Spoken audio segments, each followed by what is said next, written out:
आज हम जो क्वेश्चन सॉल्व करने जा रहे हैं उस क्वेश्चन में कंपनी अपने शेयर्स प्रीमियम पे भी इशू कर रही है और साथ में कंपनी को प्रोराटा बेसिस पे अलॉटमेंट करना पड़ रहा है क्योंकि इशू और सब्सक्राइब हो गया है।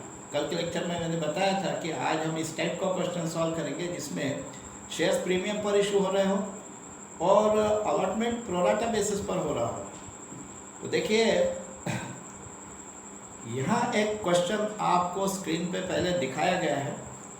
Radhika limited company invited applications for issue of 8,000 equity shares of rupees 100 each at premium of rupees 20% per share. Not rupees 20%, at a premium of 20% per share. Okay. Payable as on application rupees 40 per share, on allotment rupees 50 per share including premium, and on first and final call rupees 30 per share. Applications were received for 10,000 shares and therefore the allotment was made by the company on pro rata basis to all the applicants. All amounts payable by shareholders were duly received by the company. Pass journal entries and also prepare equity share allotment account in the books of the company. इसमें कुछ चीज़ें नहीं है। एक तो company अपने shares premium पे issue कर रही है और साथ में प्रोराटा अलॉटमेंट भी हो रहा है। दो चीज़ें एक साथ हैं, ठीक है। और तीसरा ये कि अभी तक जो क्वेश्चंस हमने सॉल्व किए थे उसमें केवल कंपनी के बुक्स में जर्नल एंट्रीज पास करने के लिए कहा जाता था। आज इस क्वेश्चन में जर्नल एंट्रीज पास करने के लिए तो कहा ही गया है, साथ में कंपनी के बुक्स में equity share allotment account prepare करने के लिए भी कहा गया है। तो इक्विटी शेयर अलॉटमेंट अकाउंट हम जर्नल एंट्रीज होने के बाद प्रिपेयर करेंगे क्योंकि उसमें जर्नल एंट्रीज के आधार पे पोस्टिंग किया जाएगा।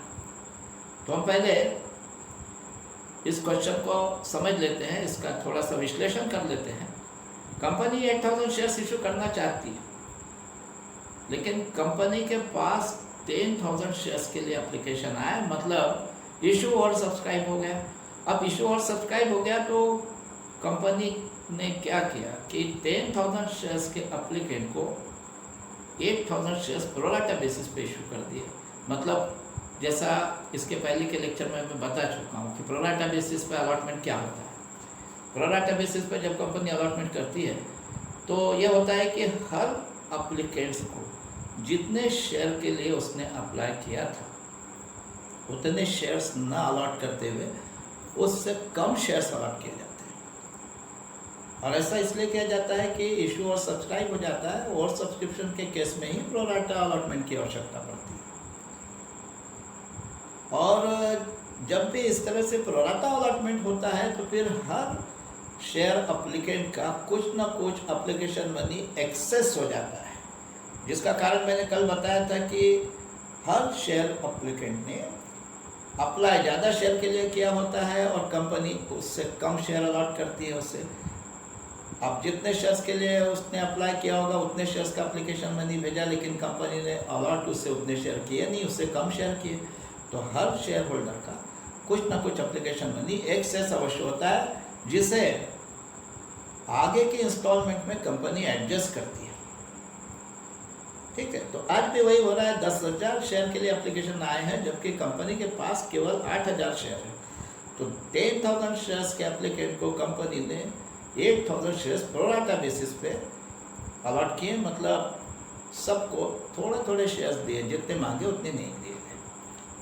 दूसरी बात, यहाँ जो कंपनी का शेयर है उसकी फेस वैल्यू 100 रुपीज़ अवश्य है, प्रीमियम का अमाउंट भी ₹20 है। और इस तरह से फेस वैल्यू 100 प्लस ₹20 प्रीमियम, तो एक एक शेयर कंपनी का 120 का हो रहा है। और ये 120 रुपीज़ को कंपनी केवल 3 इंस्टॉलमेंट में ले रही है। एप्लीकेशन के साथ कंपनी ले रही है ₹40 पर शेयर, अलॉटमेंट पे कंपनी ले रही है ₹50 पर शेयर इंक्लूडिंग प्रीमियम। ये प्रीमियम का अमाउंट जो है ₹20 पर शेयर, ये अलॉटमेंट मनी में इंक्लूड है। और उसके बाद अब देखिए 120 का शेयर हो रहा था एक एक शेयर कंपनी का, इसमें से कंपनी एप्लीकेशन के साथ 40 रुपीज़ मंगवा रही है, अलॉटमेंट पे 50, तो इन 2 इंस्टॉलमेंट में टोटल 90 रुपीज़ हो गया।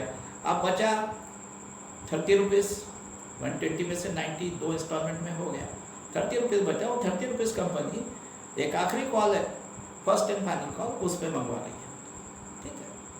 तो इस तरह से 3 इंस्टॉलमेंट में कंपनी अपने शेयर्स का 120 रुपीज़ मंगवा रही है। अब इसके बाद हम देखेंगे कि अब आज के इस क्वेश्चन में एंट्रीज कैसी होगी। तो जैसा कि आप जानते हैं कि फर्स्ट एंट्री क्या होती है, जब कंपनी के शेयर्स बाय करने के इच्छुक व्यक्ति शेयर्स बाय करने के लिए एप्लीकेशन मनी कंपनी को भेजते हैं, या ये कहें कि कंपनी के बैंक अकाउंट में जमा करते हैं, उस समय एंट्री कैसी होती है? उस समय एंट्री होती है bank account debit to equity share application account. तो मैं वो एंट्री यहाँ पे लिख रहा हूँ, देखिए, बैंक अकाउंट डेबिट टू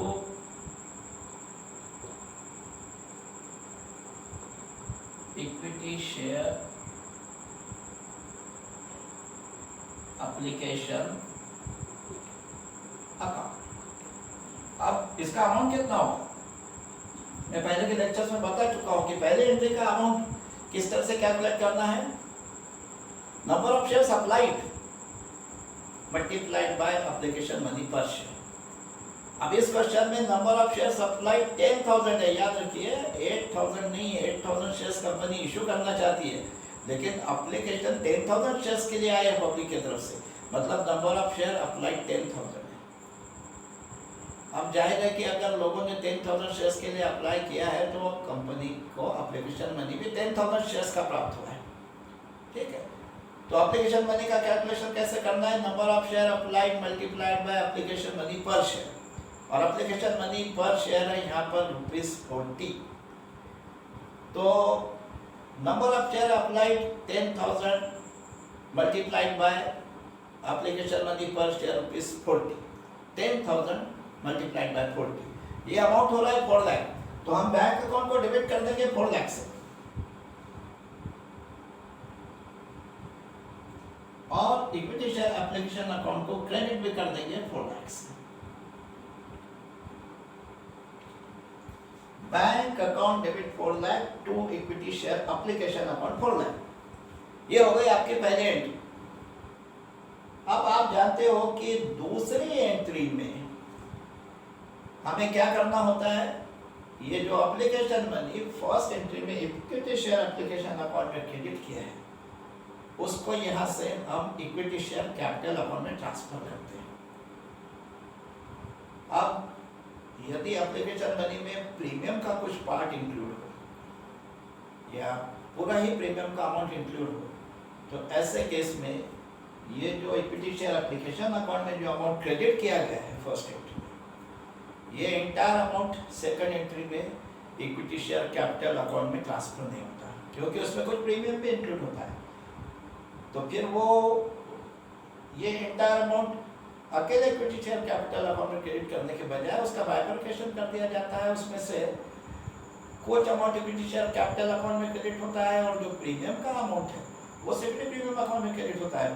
पर अब यहाँ इस क्वेश्चन में एप्लीकेशन मनी में किसी प्रकार का प्रीमियम इंक्लूड न होने की वजह से ये एंटायर 4 लाख जो फर्स्ट एंट्री में इक्विटी शेयर एप्लीकेशन अकाउंट में क्रेडिट किया गया है, इसको सेकंड एंट्री में हम यहाँ से इक्विटी शेयर कैपिटल अकाउंट में ट्रांसफर कर सकते हैं। अब क्योंकि लेकिन आप एक चीज और है, देखिए वैसे तो ये 4 lakh equity share capital account में ट्रांसफर मैंने कहा कर सकते हैं, लेकिन आज के क्वेश्चन में कर नहीं सकेंगे, ठीक है। इसलिए नहीं कर सकेंगे कि ये जो एप्लीकेशन मनी है 4 लाख जिसको हमने इक्विटी शेयर एप्लीकेशन अकाउंट में फर्स्ट एंट्री में क्रेडिट किया, वो यहाँ से जब इक्विटी शेयर कैपिटल अकाउंट में ट्रांसफर किया जाएगा तो ये पूरा 4 लाख नहीं किया जा सकता, भले इसमें प्रीमियम इंक्लूड नहीं है, फिर भी पूरा 4 लाख यहाँ से इक्विटी शेयर कैपिटल में इसलिए ट्रांसफर नहीं हो सकता कि इसमें भले प्रीमियम इंक्लूड ना हो, लेकिन ये 4 लाख 8,000 शेयर्स का एप्लीकेशन मनी नहीं है, जितने शेयर्स कंपनी अलॉट करे उसका एप्लीकेशन मनी ही नहीं है। ये 10,000 शेयर्स का एप्लीकेशन मनी है। कंपनी के पास जो एप्लीकेशन मनी आया है बैंक अकाउंट में वो 10,000 शेयर्स का है, इशू ओवर सब्सक्राइब हो गया है और कंपनी 10,000 शेयर्स तो इशू नहीं कर पा रही, प्रोराटा बेसिस पे ओनली 8,000 शेयर्स से इशू कर रही है। तो फिर कंपनी के कैपिटल अकाउंट में तो इसमें से केवल 8,000 शेयर्स का ही एप्लीकेशन में ट्रांसफर हो सकता है, ये तो 10,000 शेयर्स का है। इसमें से जो 8,000 शेयर्स जितने कंपनी अलॉट कर रही है उसका एप्लीकेशन मनी केवल इक्विटी शेयर एप्लीकेशन अकाउंट से इक्विटी शेयर कैपिटल अकाउंट में ट्रांसफर किया जाएगा, और जो बचा हुआ एप्लीकेशन मनी है वो सारे शेयर होल्डर का एक्सेस एप्लीकेशन मनी है, क्योंकि यहाँ सभी एप्लीकेंट्स ने अप्लाई ज़्यादा शेयर्स के लिए किया था और कंपनी ने उनको अलॉट कम शेयर्स किए, उतने नहीं किए जितने के लिए उन्होंने अप्लाई किया। तो मैंने पहले बताया कि हर किसी का कुछ ना कुछ एप्लीकेशन मनी एक्सेस हुआ, वो इस 4 लाख में इंक्लूड है। तो वो जो एक्सेस एप्लीकेशन मनी है इसको तो हम इक्विटी शेयर कैपिटल अकाउंट में क्रेडिट नहीं कर सकते, उसको हमें अगले इंस्टॉलमेंट में एडजस्ट करना होगा, जैसे कि अलॉटमेंट मनी में, ठीक है। अब वो आप देखेंगे कि अलॉटमेंट में पूरा एडजस्ट होता है या अलॉटमेंट में एडजस्ट करने के बाद में भी कुछ बचता है जो आगे के कॉल में एडजस्ट करना पड़ता है, ये हम बाद में देखेंगे। अभी हम पहले ये देखते हैं कि कितना अमाउंट इसमें से इक्विटी शेयर कैपिटल अकाउंट में ट्रांसफर हो सकता है। तो इक्विटी शेयर कैपिटल अकाउंट में केवल 8,000 शेयर्स का ये अमाउंट ट्रांसफर हो सकता है, क्योंकि कंपनी केवल 8,000 शेयर इशू कर रही है। तो फिर 8,000 शेयर का एप्लीकेशन मनी का अमाउंट कितना होगा? एक एक शेयर का एप्लीकेशन मनी है 40 रुपीज, तो 8,000 शेयर्स का हो गया 8,000 इंटू रुपीज 40, 3,20,000। तो इस 4 लाख के एप्लीकेशन मनी में से only 3,20,000 equity share capital account में ट्रांसफर होगा, ठीक है। अब बचा 80,000, वो 80,000 सारे शेयर एप्लीकेंट्स का एक्सेस एप्लीकेशन मनी है। किस तरह से? क्योंकि उन लोगों ने अप्लाई किया था 10,000 शेयर्स के लिए, तो एप्लीकेशन मनी भी 10,000 शेयर्स का पे किया था कंपनी, मगर कंपनी ने उनको अलॉट किया ओनली 8,000 शेयर्स, तो उनका 2,000 शेयर्स का एप्लीकेशन मनी एक्सेस हो रहा था। और उसका अमाउंट कितना होगा? एक एक शेयर का एप्लीकेशन मनी 40 रुपीज है, तो 2,000 का हो गया 2,000 इंटू 40, 80,000। वही 80,000 यहाँ पे इस 4 लाख में इंक्लूड है, वही 80,000 एक्सेस है जो इस 4 लाख में इंक्लूड है। तो इस 4 लाख में से 8,000 शेयर्स का एप्लीकेशन मनी 3,20,000 वो तो इक्विटी शेयर कैपिटल में ट्रांसफर होगा। उसके बावजूद में जो 80,000 यहाँ बच रहा है वो वही एक्सेस एप्लीकेशन मनी है, उसको हम आगे के कॉल में एडजस्ट करने की कोशिश करेंगे। अब हम पहले काम करते हैं, इक्विटी शेयर एप्लीकेशन अकाउंट में जो 4 लाख पहले हमने क्रेडिट कर रखा था उसको तो वहां से रिवर्स कर देते हैं, जैसा हमेशा करते हैं। सेकंड एंट्री में पहले उसको वहां से रिवर्स करेंगे, और उसके लिए हमें अब इक्विटी शेयर एप्लीकेशन अकाउंट को सेकंड एंट्री में 4 लाख से डेबिट करना पड़ेगा। तो देखिए, क्योंकि पहले इक्विटी शेयर एप्लीकेशन अकाउंट को 4 लाख क्रेडिट किया था फर्स्ट एंट्री में, वो 4 लाख वहां से रिवर्स करना है, तो अब इक्विटी शेयर एप्लीकेशन अकाउंट को 4 लाख से डेबिट करना पड़ेगा। तो मैं इक्विटी शेयर एप्लीकेशन अकाउंट को 4 लाख से डेबिट किया।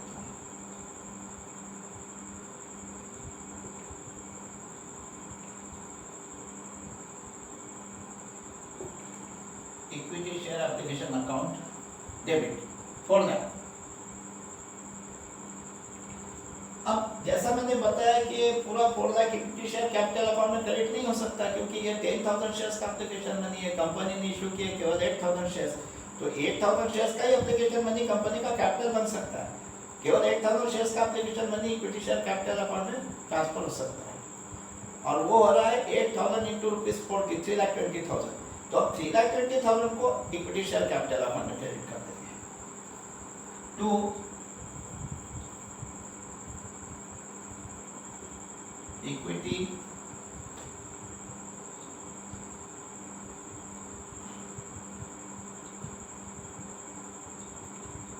शेयर कैपिटल अकाउंट 3,20,000 ऑनली, और बचा हुआ 80,000 वो मैंने बताया वो सारे शेयर एप्लीकेंट्स का एप्लीकेशन में नहीं है जो एक्सेस हो गया, वो 80,000 को हम आगे के इंस्टॉलमेंट में एडजस्ट करेंगे। अब अगला इंस्टॉलमेंट है अलॉटमेंट मनी, तो हम कोशिश करेंगे कि इसको अलॉटमेंट मनी में एडजस्ट करें। ये इस बात पे डिपेंड करता है कि अलॉटमेंट मनी कितना ड्यू हो रहा है शेयर होल्डर पे और एक्सेस एप्लीकेशन मनी कितना है। यदि जितना अलॉटमेंट मनी ड्यू हो रहा है शेयर होल्डर पे उससे ज़्यादा एक्सेस एप्लीकेशन मनी है, तो फिर वो अलॉटमेंट में जितना एडजस्ट हो सकता है उतना एडजस्ट करने के बाद कुछ और बच जाएगा जिसको आगे के कॉल में भी एडजस्ट करना पड़ेगा। तो आप पहले देख लेते हैं कि ये 80,000 का एक्सेस एप्लीकेशन मनी ये पूरा अलॉटमेंट में एडजस्ट हो जाएगा या कुछ बचेगा जिससे अगले कॉल में एडजस्ट करना पड़ेगा। वो किस तरह से चेक करना है, उसके लिए आपको ये करना होगा कि अलॉटमेंट पे अब 8,000 शेयर्स पे कितना अमाउंट ड्यू हो रहा है। 8,000 शेयर्स इशू किए हैं तो अलॉटमेंट वाला जो इंस्टॉलमेंट है उस पे 8,000 शेयर्स पे कितना अमाउंट ड्यू हो रहा है।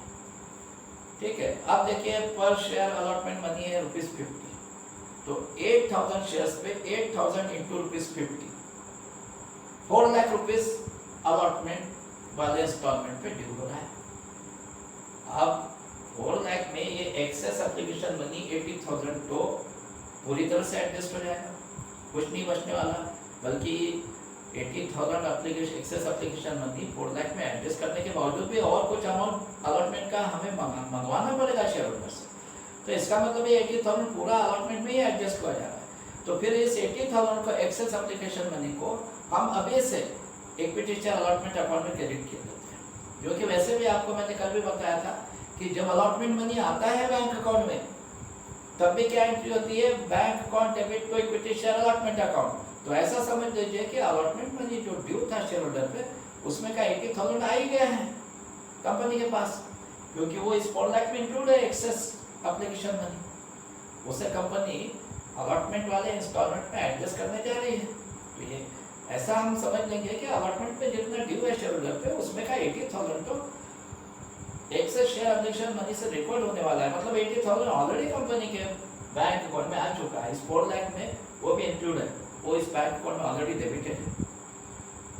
अब फिर उसको अभी इक्विटी शेयर अलॉटमेंट अकाउंट में क्रेडिट कर देते हैं।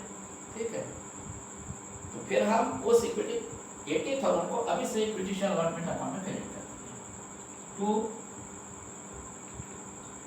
Equity share allotment account 80,000।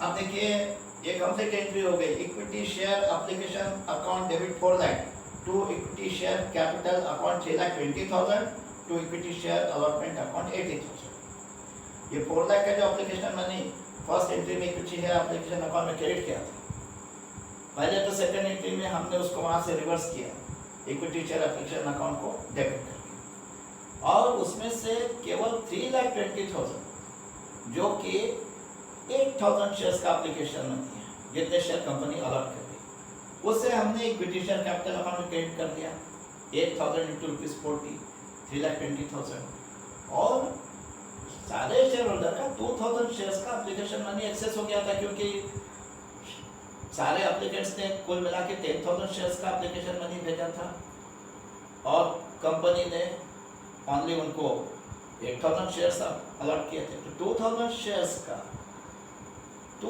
Shares का एप्लीकेशन मनी कंपनी के पास एक्सेस हो गया था और वो 2,000 शेयर के एप्लीकेशन मनी का एक्सेस एप्लीकेशन मनी का अमाउंट हो रहा है 80,000, क्योंकि एप्लीकेशन मनी पर शेयर था 40 रुपीज, 2,000 इंटू 40 80,000। वो 80,000 हमने अभी से इक्विटी शेयर अलॉटमेंट अकाउंट में क्रेडिट कर दिया, क्योंकि वैसे भी वो जब बाद में आता बैंक अकाउंट में तो बैंक अकाउंट में डेबिट होकर इक्विटी शेयर अलॉटमेंट अकाउंट में क्रेडिट होता, वो आ चुका है ऑलरेडी, इसमें इंक्लूड है, तो हमने उसको अभी से इक्विटी शेयर अलॉटमेंट अकाउंट में क्रेडिट कर दिया। तो अब हो गए आपके एप्लीकेशन मनी को इक्विटी शेयर कैपिटल अकाउंट में ट्रांसफर करने की एंट्री इस तरह से हो गई। Equity share application account debit 4 lakh to equity share capital account 3,20,000 to equity share allotment account 80,000। अभी 2 एंट्रीज होगी, इन 2 एंट्रीज को पहले आप देख लीजिए।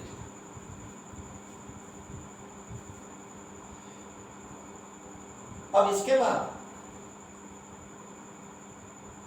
तीसरी एंट्री होगी अलॉटमेंट मनी ड्यू की एंट्री। अब ये एंट्री कैसी होती है?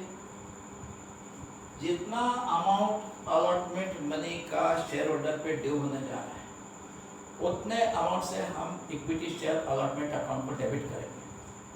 और क्योंकि यहाँ अलॉटमेंट मनी में प्रीमियम इंक्लूड है तो फिर जितना अमाउंट हम इक्विटी शेयर अलॉटमेंट अकाउंट में डेबिट करेंगे वो सारा के सारा अमाउंट इक्विटी शेयर कैपिटल में क्रेडिट नहीं करेंगे, उसमें से कुछ अमाउंट सिक्योरिटी प्रीमियम अकाउंट में भी क्रेडिट करना होगा, क्योंकि अलॉटमेंट मनी में प्रीमियम इंक्लूड है और आप जानते हो प्रीमियम का अमाउंट इक्विटी शेयर कैपिटल में क्रेडिट नहीं होता, वो सिक्योरिटी प्रीमियम अकाउंट में क्रेडिट करना होगा। तो फिर ये अलॉटमेंट मनी जो इक्विटी शेयर अलॉटमेंट अकाउंट में डेबिट किया जाएगा, क्रेडिट करते समय उसका बाइफरकेशन हो जाएगा, वो 2 अकाउंट में क्रेडिट होगा, कुछ इक्विटी शेयर कैपिटल अकाउंट में, कुछ सिक्योरिटी। तो हम देखते हैं एंट्री कैसी होगी। तो equity share allotment account debit कितने से होगा? जितना मनी शेयर होल्डर्स पे ड्यू हो रहा है। कंपनी ने 8000 शेयर इश्यू किए हैं और अलॉटमेंट मनी पर शेयर है 50, तो 8000 इंटू 50 ये अमाउंट भी एग्जैक्टली 4 लाख का हो रहा है। ये अमाउंट भी कितना हो रहा है? एग्जैक्टली 4 लाख। ठीक है, 8000 into 50 4 lakh rupees. Equity share allotment account debit. ठीक, equity share allotment account debit.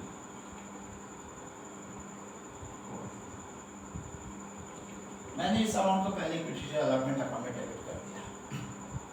अब इसके बाद ये जितना अमाउंट मैंने इक्विटी शेयर अलॉटमेंट अकाउंट में डेबिट किया इसका बाइफरकेशन होगा, ये 2 अकाउंट में क्रेडिट होगा, इसमें से कुछ अमाउंट इक्विटी शेयर कैपिटल में क्रेडिट होगा और जो प्रीमियम का अमाउंट है सिक्योरिटी प्रीमियम अकाउंट में क्रेडिट होगा।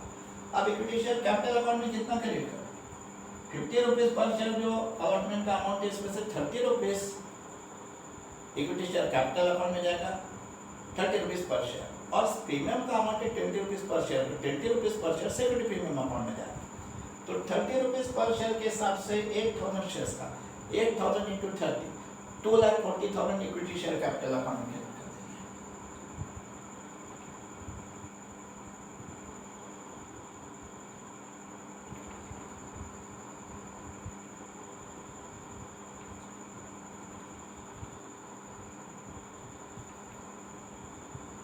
To equity share capital account 2,40,000 और प्रीमियम का अमाउंट है ₹20 पर शेयर जो इसमें इंक्लूड है इस 4 लाख में। तो ₹20 पर शेयर के हिसाब से 8000 शेयर्स का 8000 इंटू ₹20 1,60,000 सिक्योरिटी प्रीमियम अकाउंट में क्रेडिट कर देंगे। 2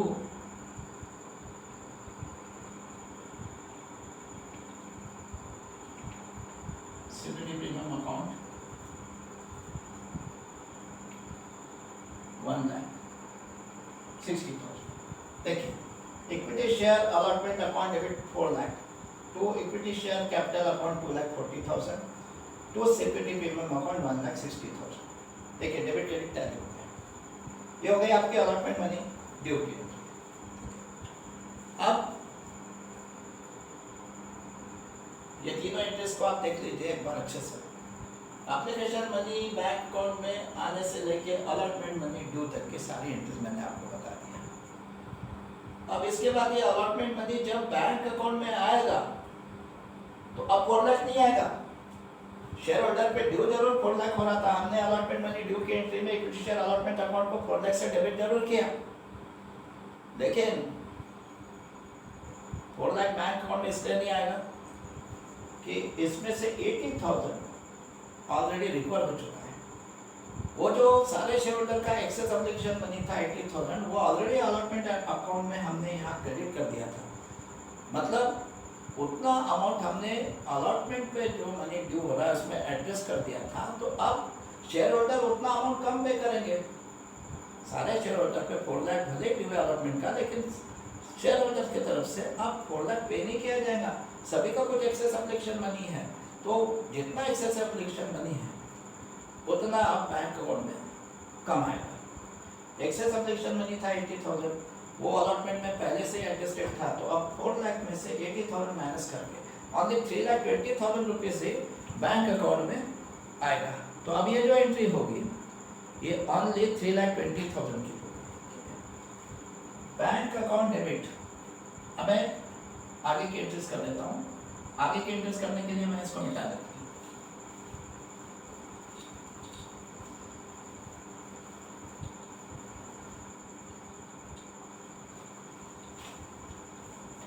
अब अलॉटमेंट मनी जब बैंक अकाउंट में आता है तब आप जानते हो क्या किया जाता है, बैंक अकाउंट को डेबिट किया जाता है और इक्विटी शेयर अलॉटमेंट अकाउंट को क्रेडिट किया जाता है।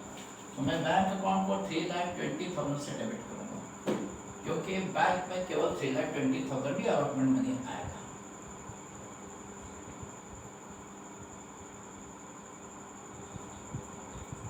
तो देखिए बैंक अकाउंट डेबिट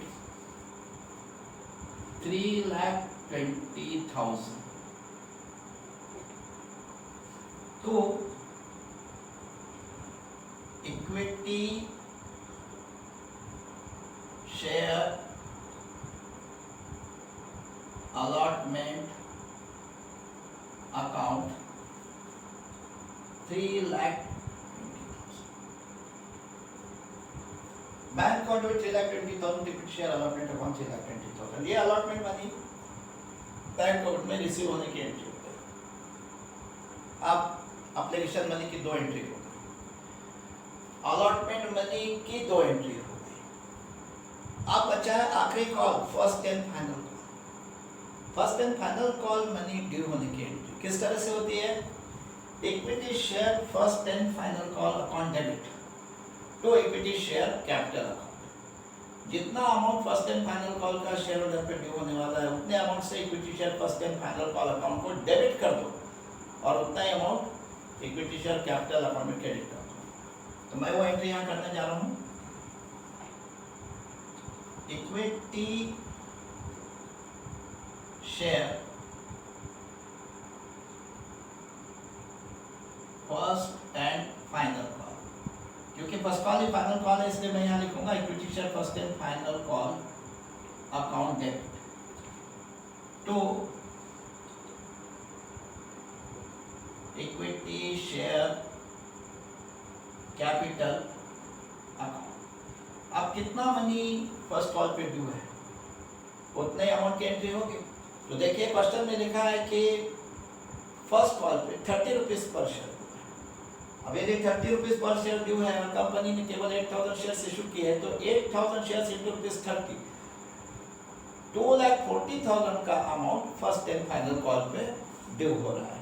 तो मैं ये एंट्री जो करूंगा ये 2,40,000 की करूंगा। Equity share first and final call account debit 2,40,000 to equity share capital account 2,40,000।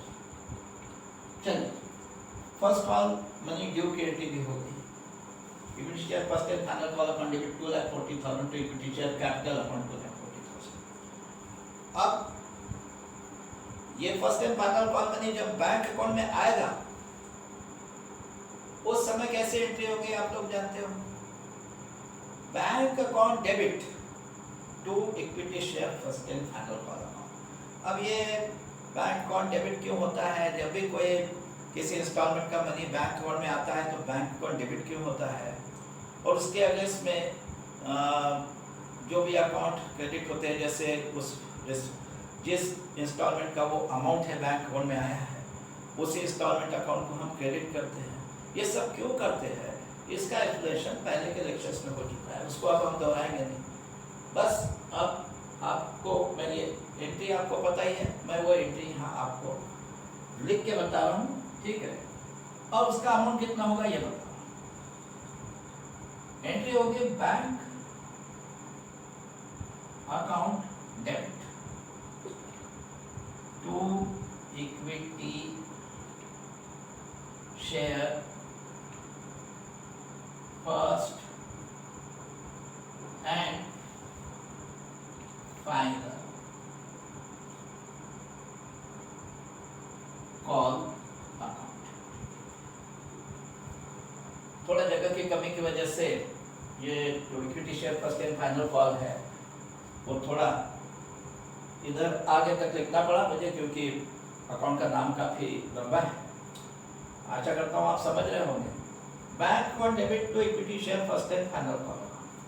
अब बैंक अकाउंट डेबिट कितने से होगा और equity share first and final call account कितने से डेबिट? जितना अमाउंट यहाँ हमने equity share first and final call account को डेबिट किया फर्स्ट कॉल मनी ड्यू की एंट्री में, उतना पूरा ही शेयर होल्डर की तरफ से आया। यहाँ के क्वेश्चन में दिया तो है नहीं कि किसी शेयर होल्डर ने first and final call money पे नहीं किया, बल्कि वहाँ लिखा है all amounts payable by share holders were duly received by the company. सारे इंस्टॉलमेंट के अमाउंट सभी शेयर होल्डर्स से कंपनी को मिले हैं।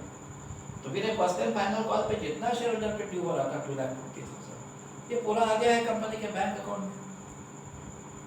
तो ये अगर कंपनी के बैंक अकाउंट में आ गया है, ठीक है, तो इसको हम बैंक अकाउंट में डेबिट किए, उतना ही अमाउंट जितना है equity share first and final account में डेबिट किया था, तो पूरा रिकॉल हो गया है, बैंक अकाउंट में आ गया, तो बैंक अकाउंट को उतने अमाउंट से डेबिट कर देंगे और equity share first and final का अकाउंट को क्रेडिट कर देंगे।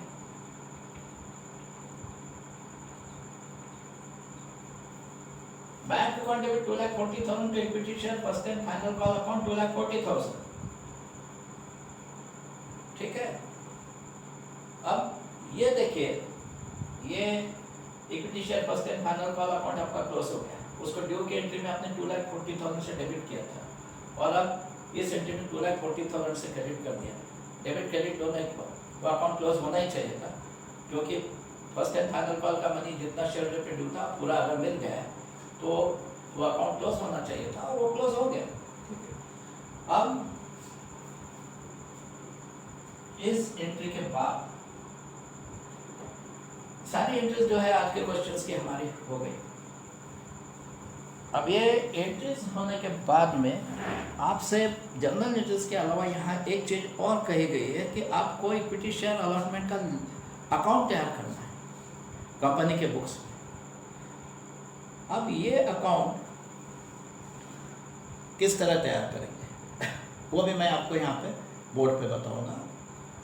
अब देखिए,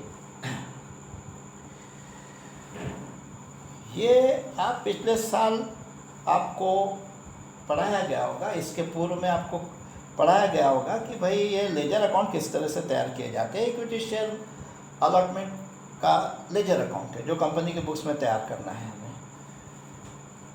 अब ये अकाउंट कैसा तैयार होगा देखिए,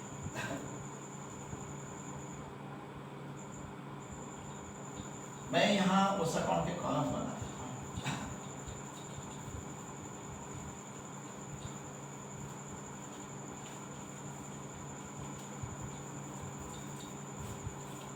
अब वो जर्नल एंट्री के कॉलम के सर के नहीं रहेंगे,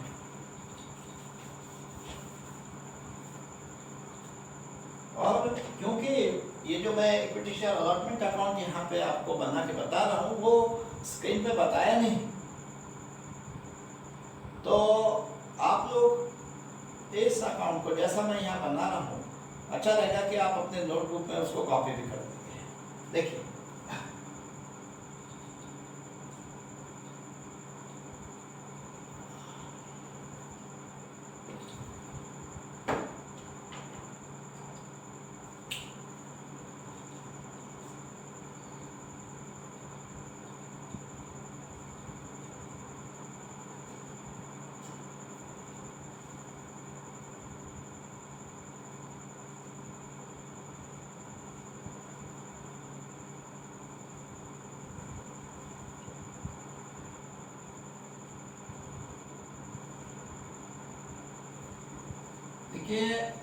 ये लेजर अकाउंट है, इसकी दो साइड होती है, एक डेबिट साइड एक क्रेडिट साइड। मैं बीच में से इसको डिवाइड कर देता हूँ। ये लेफ्ट हैंड साइड इसकी डेबिट साइड, ये राइट हैंड साइड इसकी क्रेडिट साइड। और लेफ्ट हैंड साइड में दो कॉलम, एक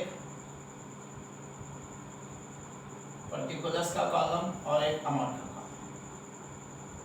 ये डेबिट साइड के दो कॉलम हो गए। वैसे इसमें आप जानते होंगे कि एक और कॉलम होता है जेएफ का, जनरल फोलियो, लेकिन यहाँ जगह की कमी की वजह से वो कॉलम मैं नहीं बना रहा हूँ और उसकी हमें आवश्यकता भी नहीं है क्वेश्चन सॉल्व करते समय। अब क्रेडिट साइड में भी इसी तरह से 2 कॉलम।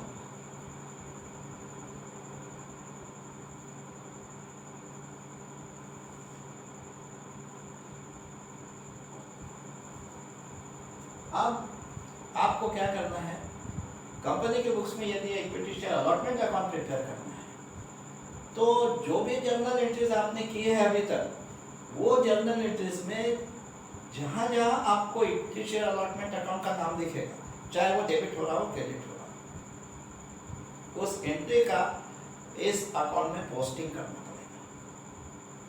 अब पोस्टिंग कैसा करते हैं, जैसे देखिए आप फर्स्ट एंट्री पढ़ेंगे तो फर्स्ट एंट्री में तो कहीं पे भी इक्विटी शेयर अलॉटमेंट अकाउंट का नाम नहीं है। Second entry equity share allotment account credit किया गया है 80,000 से। सेकंड एंट्री में इक्विटी शेयर अलॉटमेंट अकाउंट का नाम आया है, equity share allotment account credit हुआ है 80,000 से। अब ये इक्विटी शेयर अलॉटमेंट अकाउंट है, पोस्टिंग कैसा किया जाता है, यदि उस एंट्री में ये अकाउंट क्रेडिट हुआ है तो इसके क्रेडिट साइड में उसके अगेंस्ट में डेबिट होने वाला अकाउंट का नाम लिखेंगे। अब वो सेकंड एंट्री में जब इक्विटी शेयर अलॉटमेंट अकाउंट 80,000 से क्रेडिट हुआ है तो उसके अगेंस्ट में डेबिट हुआ है इक्विटी शेयर एप्लीकेशन अकाउंट। तो हम यहाँ पे लिखेंगे बाय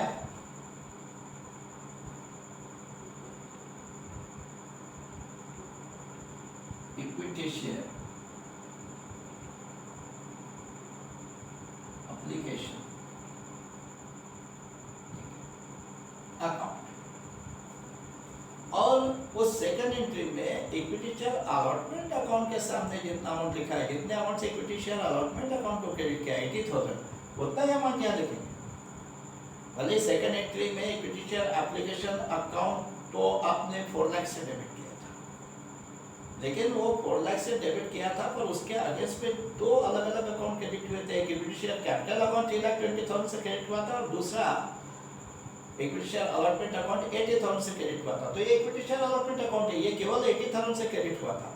तो इसके क्रेडिट में जब हम by equity share application account लिखेंगे तो हमने इक्विटी शेयर एप्लीकेशन अकाउंट के अगेंस्ट में सेकंड एंट्री में हमने इक्विटी शेयर अलॉटमेंट अकाउंट को जितने अमाउंट से क्रेडिट किया था वही अमाउंट लिखेंगे, मतलब 80,000। तो हम यहाँ by equity share application account लिखे देते हैं 80,000।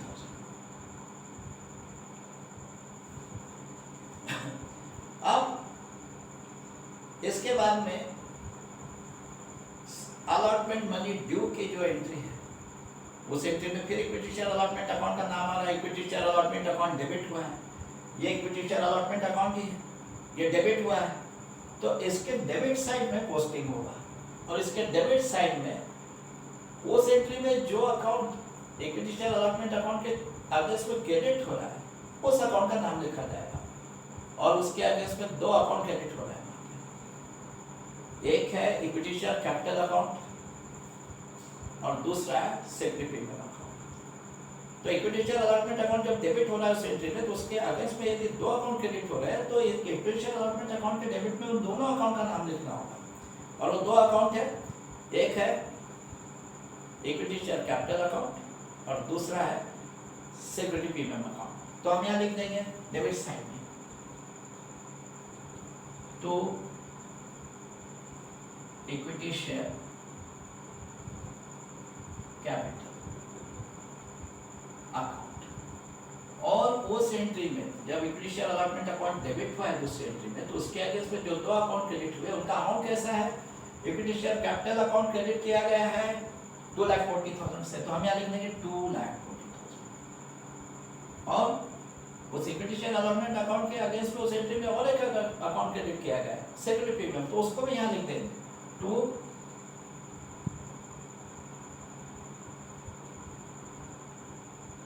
Security premium account. और उस सिक्योरिटी प्रीमियम का अमाउंट कितना है 1,60,000, तो यहाँ हम लिखेंगे 1,60,000।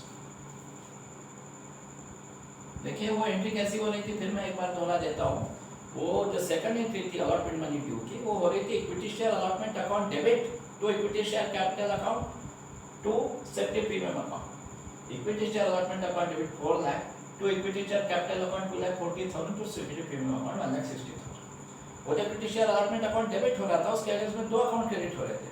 वो अकाउंट डेबिट हो रहा था इसलिए उसके डेबिट साइड में मैंने उसके अगेंस्ट में क्रेडिट होने वाले दोनों अकाउंट लिख दिए। To equity share capital account 2,40,000, to security premium account 1,60,000। अब इसके बाद जब अलॉटमेंट मनी बैंक अकाउंट में आया है उस एंट्री में फिर से इक्विटी शेयर अलॉटमेंट अकाउंट का नाम आया है। और वो एंट्री कैसी हुई है, bank account debit to equity share allotment, और उस एंट्री में बैंक अकाउंट डेबिट किया गया है 3,20,000 से। Bank account debit 3,20,000 to equity share allotment account 3,20,000। उस एंट्री में इक्विटी शेयर अलॉटमेंट अकाउंट फिर से क्रेडिट हुआ है तो ये इक्विटी शेयर अलॉटमेंट अकाउंट है। इसकी क्रेडिट साइड में उसके अगेंस्ट में डेबिट होने वाला अकाउंट लिखा जाएगा, वो है बैंक अकाउंट। तो हम यहाँ लिखेंगे बाय बैंक अकाउंट। और अमाउंट कितना, उस एंट्री का अमाउंट है 3,20,000, बैंक अकाउंट में 3,20,000 तो इक्विटी शेयर अलॉटमेंट अकाउंट 3,20,000। तो हम यहाँ लिख लेंगे 3 लाख। अब देखिए ये अकाउंट क्लोज हो गया, इसके दोनों साइड देखिए बैलेंसिंग करेंगे तो कोई बैलेंस नहीं आ रहा है, इसके दोनों साइड की टोटल 4 लाख पड़ेगी। इधर की भी टोटल हो रही है 4 लाख,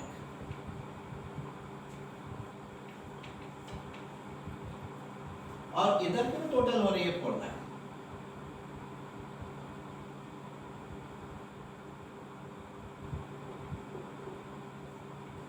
बोथ साइड्स 4 लाख 4 लाख, दोनों साइड की टोटल 4 लाख हो गई। इसका मतलब ये अकाउंट क्लोज हो गया, और वो इसलिए हुआ कि अलॉटमेंट का जितना अमाउंट शेयर होल्डर पे ड्यू था वो पूरा आ गया। 4 लाख रुपीज ड्यू था, आप कहेंगे बैंक अकाउंट में तो 3,20,000 ही आया जब बैंक अकाउंट में अलॉटमेंट मनी रिसीव हुआ, पर वो सारे शेयर होल्डर का जो एक्सेस ऑब्जेक्शन नहीं था 80,000 वो भी पहले ही बैंक अकाउंट में आ चुका था। वो 80,000 हमने अलॉटमेंट वाले इंस्टॉलमेंट में एडजस्ट किया है, तो वो 80,000 तो पहले से मान लीजिए जितना एक्सेस ऑब्जेक्शन मनी था शेयर होल्डर का, ठीक है 80,000 रुपीज, तो अलॉटमेंट में जितना अमाउंट ड्यू हो रहा था उसमें से 80,000 तो मान लीजिए एक्सेस एप्लीकेशन मनी के कारण पहले ही रिकवर हो गया, और बचा वो 3,20,000 बाद में आ गया। तो पूरा 4 लाख रुपीज अलॉटमेंट का जितना ड्यू था शेयर होल्डर पे वो पूरा कंपनी को मिल गया, और वो मिल गया इसलिए अकाउंट क्लोज हो गया। ठीक है, अब ये हमने देख लिया कि how to prepare equity share allotment account in the books of company. इस अकाउंट को आप अपने नोटबुक में कॉपी कर लीजिए। यदि आपको दिख ना रहा हो तो मैं थोड़ी देर के लिए आपको दिख जाए ऐसी व्यवस्था करता हूँ। अब शायद आप लोगों को ये दिख रहा होगा अकाउंट, आप इसको कॉपी कर लीजिए। अब ये आज के क्वेश्चन की सारी एंट्रीज जो है वो भी हो गई, और जैसा कि क्वेश्चन की रिक्वायरमेंट थी कि वो इक्विटी शेयर अलॉटमेंट अकाउंट भी प्रिपेयर करना था, वो भी हमने प्रिपेयर कर दिया। अब ये आज का क्वेश्चन यहाँ पे समाप्त हो चुका है। अब हम अगले लेक्चर में कुछ और वेराइटीज देखेंगे। आज के क्वेश्चन में जैसे हमने देखा था कि कंपनी अपने शेयर्स प्रीमियम पे इशू कर रही है और अलॉटमेंट प्रोराटा बेसिस पे हुआ है। Issue of shares at premium, allotment on pro rata basis. अब इसके बाद हम देखेंगे अगले लेक्चर में कि what is calls in arrears. Calls in arrears क्या होता है, थोड़ा आइडिया मैं आपको अभी दे देता हूँ।